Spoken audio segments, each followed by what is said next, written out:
Hello students, BA first year Sociology first paper. Today our topic is characteristics of community. समुदाय की विशेषताएं. Okay. A community is a social group with some degree of feeling and living in a given area. Okay. ये किसने लिखी है? E.S. Bogardus ने. तो E.S. Bogardus के अनुसार क्या है कि इन्होंने हम की भावना अथवा सामुदायिक भावना को विशेष महत्व दिया है. ए community is a social group. Community समुदाय क्या होता है? सोशल ग्रुप, एक समाज का ही समूह होता है. With some degree of we feeling, जिसमें हम की भावना होती है. And living in a giving area. Okay. तो बोगार्डस ने हम की भावना अथवा सामान्य जीवन को इसकी आधारभूत विशेषता माना है. बोगार्डस ने हम की भावना अथवा सामुदायिक भावना को विशेष महत्व दिया है. तो देखिए समुदाय की विभिन्न भाषाओं से यह स्पष्ट होता है. समुदाय की विभिन्न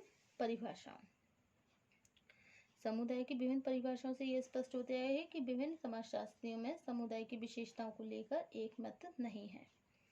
अकॉर्डिंग टू मैकाइवर, देखिए मैकाइवर ने स्थानीय क्षेत्र तथा एक विशिष्ट सामाजिक जीवन को समुदाय की सबसे प्रमुख विशेषताओं के रूप में स्वीकार किया है, जबकि गिन्सबर्ग ने सामान्य जीवन को इसके आधारभूत विशेषता माना है. इस तरह बोगार्डस ने हम की भावना अथवा सामुदायिक भावना को विशेष महत्व दिया है, जबकि सदरलैंड ने एक विशेष संस्कृति को समुदाय की मुख्य पहचान के रूप में स्पष्ट किया है.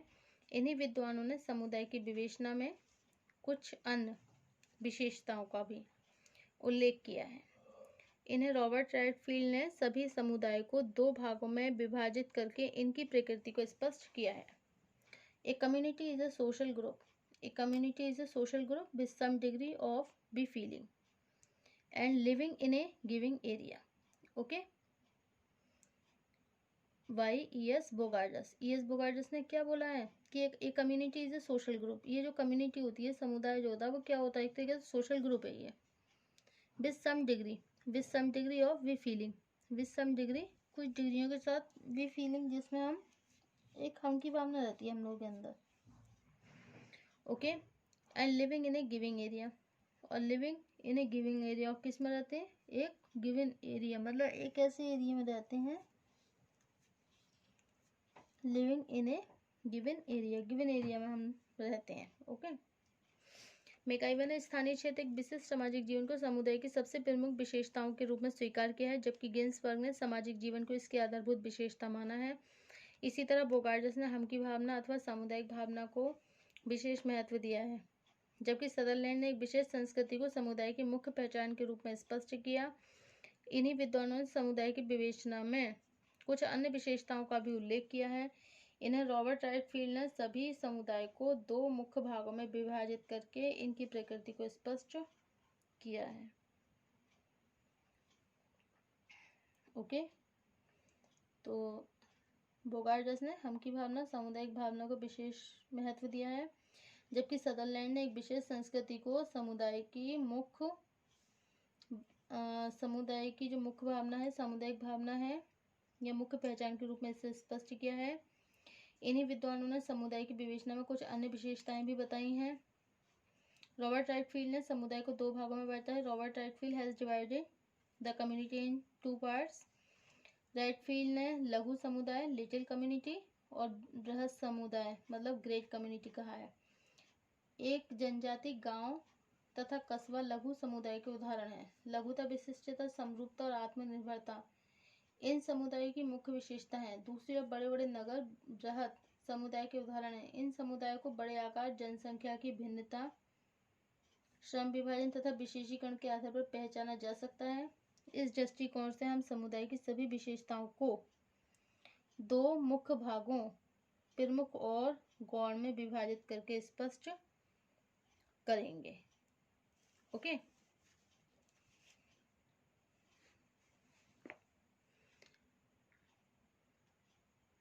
ओके. तो समुदाय की सभी विशेषताओं को दो भागों में बांटा गया है, प्रमुख और गौण में विभाजित करके स्पष्ट करेंगे. फर्स्ट क्या है इसमें? समुदाय की मुख्य विशेषताएं, basic characteristics of community. Okay.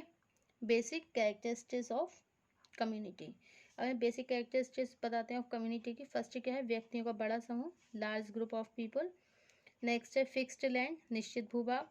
Fourth है सामुदायिक भावना, कम्युनिटी स्पिरिट। और लास्ट नॉर्मल लाइफ, सामान्य जीवन। ओके, तो इसमें क्या बताया गया है, फर्स्ट क्या है, व्यक्तियों का बड़ा समूह। फर्स्ट व्यक्तियों का बड़ा समूह, देखिए समुदाय केवल व्यक्तियों का बड़ा समूह, large group of the people. तो इसमें large group of the people, तो large group of the people, ठीक है, व्यक्तियों का बड़ा समूह। देखिए समुदाय केवल व्यक्तियों का समूह ही नहीं है, बल्कि यह इतना बड़ा समूह है जिसमें एक दूसरे की सहायता से सभी सदस्यों की सभी आवश्यकताओं की पूर्ति हो सके। इस दृष्टिकोण से अन्य सामाजिक समूह की तुलना में समुदाय का आकार अधिक बड़ा होता है। दूसरी बात यह है कि समुदाय व्यक्तियों का समूह होने के कारण एक मूर्त संगठन है जिसकी प्रकृति और विशेषताओं को स्पष्ट रूप से देखा जा सकता है। ओके, सेकंड है आपका निश्चित भूभाग, फिक्स लैंड, निश्चित भूभाग। देखिए प्रत्येक समुदाय का एक निश्चित भौगोलिक क्षेत्र अवश्य होता है। इसे मैकाइवर ने स्थानीय क्षेत्र भी कहा है। यह वो क्षेत्र होता है जिसमें उसमें रहने वाले लोग अपना मानते हैं, मतलब जिसे उसमें रहने वाले लोग अपना मानते हैं, उसी के संदर्भ में अपना परिचय देते हैं तथा उसी क्षेत्र में रहते हुए अपनी सभी आवश्यकताओं की पूर्ति भी करते हैं। इस दृष्टिकोण से गांव एक समुदाय है क्योंकि उसका एक निश्चित भूभाग होता है।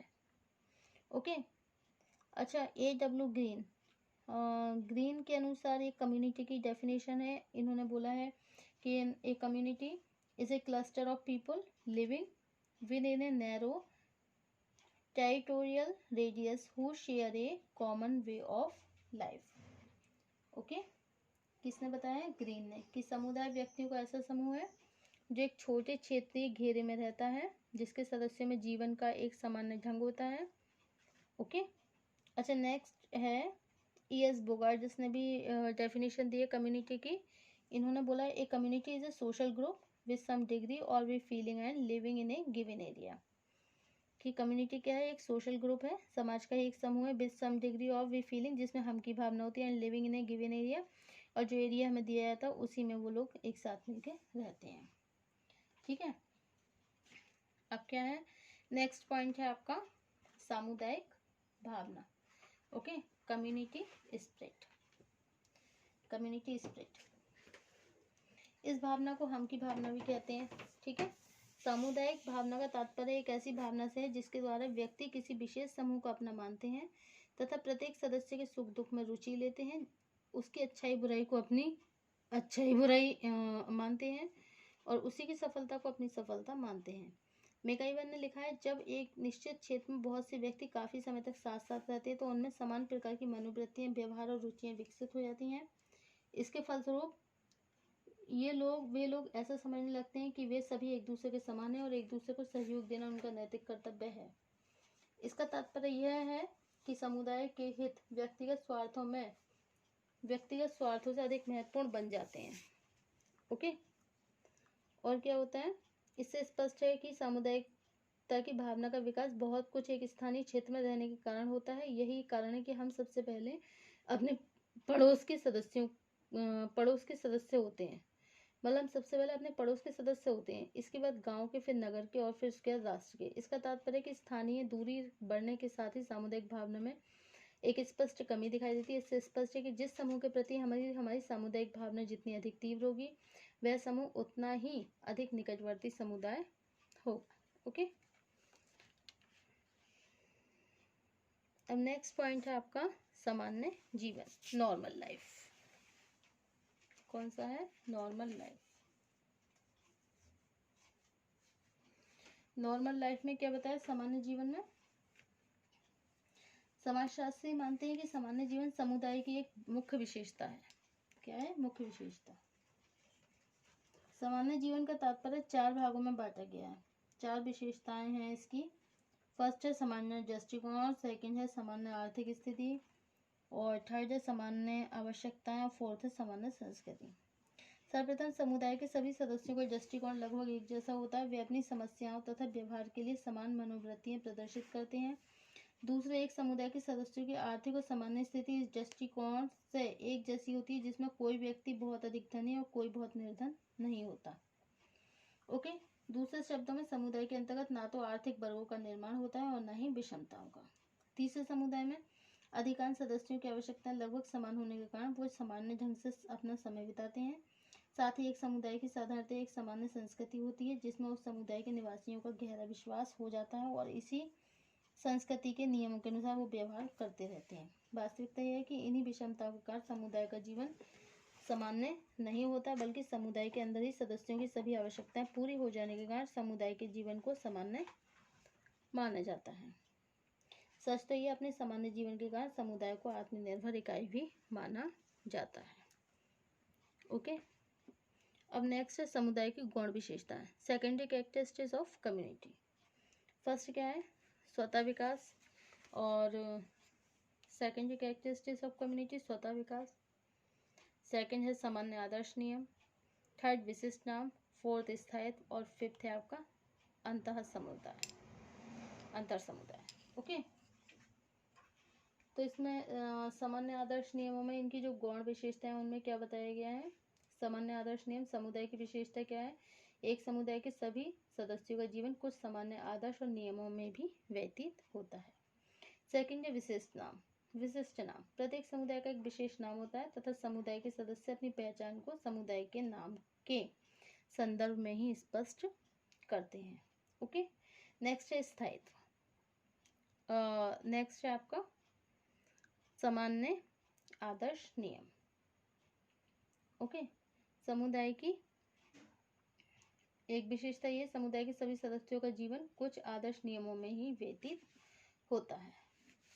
और फिर क्या है, स्वतः विकास। अनेक विद्वान मानते हैं समुदाय ऐसा मानव समूह नहीं है जिसका योजनाबद्ध रूप से निर्माण किया जा सके। समुदाय का विकास धीरे धीरे एक लंबी प्रक्रिया के द्वारा ही होता है। विशिष्ट नाम, प्रत्येक समुदाय का एक विशेष नाम होता है। स्थायित्व, समुदाय की विशेषता इसके स्थानीय क्षेत्र, संस्कृति तथा जीवन के ढंग जल्दी जल्दी कोई परिवर्तन नहीं होता है। और संस्कृति जीवन के ढंगों में जल्दी परिवर्तन नहीं होता। उदाहरण के लिए एक भीड़, श्रोता समूह या खाना बदोशी झुंड जैसे सामाजिक समूह है जिनकी विशेषता में बहुत तेजी से परिवर्तन होता रहता है। अंतर समुदाय, मैकाइवर ने स्पष्ट किया कि एक बड़े समुदाय के अंदर भी अनेक छोटे छोटे समुदाय भी विद्यमान हो सकते हैं। Okay, so this is the secondary characteristics of the community. Thank you.